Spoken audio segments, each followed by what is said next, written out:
জি, আমার আহমদী এক বন্ধুর পক্ষ থেকে প্রশ্নটি করা হচ্ছে।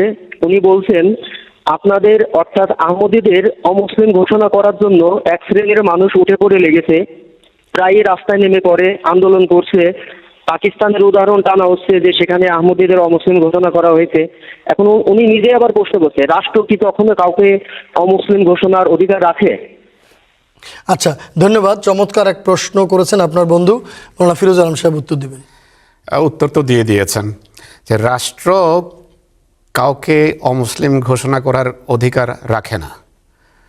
রাষ্ট্র যদি কারো ধর্ম নির্দিষ্ট করে দিতে পারে, তাহলে বাংলাদেশের রাষ্ট্রকে বলেন যত হিন্দু আছে সবাইকে মুসলমান ঘোষণা করতে। তারা কি মুসলমান হয়ে যাবে? বা তাদেরকে কি বাধ্য করতে পারবে? যত খ্রিস্টান আছে তাদেরকে মুসলমান ঘোষণা করতে বলেন, তোমাদেরকে মুসলমান হতে হবে এখানে, বা তোমরা সবাই মুসলমান তাই মুসলমান হয়ে গেছো। আহমদীরা মুসলমান না তাই কাফের হয়ে গেছে। যে কোনো মানে কমন সেন্সের যে লেভেলেই কোনো মানুষ থাকুক না কেন, সেইটাকে উন্মাদনা বলবে, পাগলামি বলবে।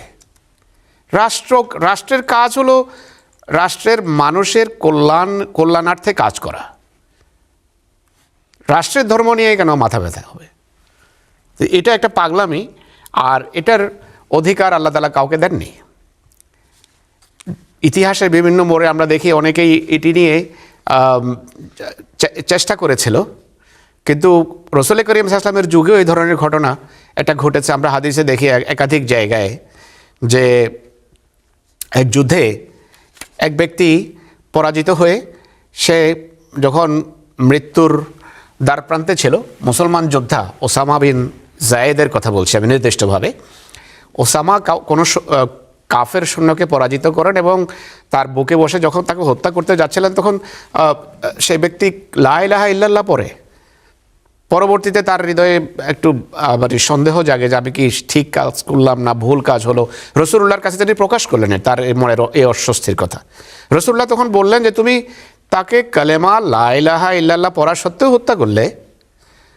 ওসামা বললেন যে হুজুর, সে তো মৃত্যু ভয়ে এসে পড়তেছিল। মুহাম্মদ রাসূলুল্লাহ বললেন, তুমি কি খোদা? হাল্লা শাকাক্তা কালবাহু, তুমি কি তার হৃদয় চিরে দেখেছো যে সে মৃত্যু ভয়ে কালেমা পাঠ করছিল? তো আহমদীরা কালেমা পাঠ করে, আমাদের কালেমা লা ইলাহা ইল্লাল্লাহ মুহাম্মাদুর রাসূলুল্লাহ। এই কালেমার জন্য আমরা সব ত্যাগ স্বীকার করছি। আমরা জেলে যাচ্ছি পাকিস্তানে, শত শত আহমদীকে জেলে ভরা হয়েছে, শত শত ঘরবাড়ি জ্বালানো হয়েছে, কিন্তু আহমদীরা কালেমা পাঠ করা কখনো পরিত্যাগ করে নাই। তো যারা কালেমা পাঠ করে তাদেরকে রাসূলুল্লাহ সাল্লাল্লাহু আলাইহি ওয়াসাল্লাম কাফের বলার অনুমতি দেননি। মান কালা লা ইলাহা ইল্লাল্লাহ দাখালাল জান্নাত, এটা মুহাম্মদ রাসূলুল্লাহ সাল্লাল্লাহু আলাইহি ওয়াসাল্লামের উক্তি। তো আমাদের কালেমা লা ইলাহা ইল্লাল্লাহ মুহাম্মাদুর রাসূলুল্লাহ। তো যে কোনো মুসলমানকে কাফের বলে, মুহাম্মদ সাল্লাল্লাহু আলাইহি ওয়াসাল্লাম বলেছেন যে দুজনের একজন তো অবশ্যই কাফের হয়ে যাবে। তো আমরা কাউকে কাফের বলি না, আর আমাদের কালেমা লা ইলাহা ইল্লাল্লাহ মুহাম্মাদুর রাসূলুল্লাহ। তো আমাদেরকে যারা কাফের বলে, এই হাদিস অনুসারে রাসূলুল্লাহর ফতোয়া তাদের বিরুদ্ধে বর্তায়।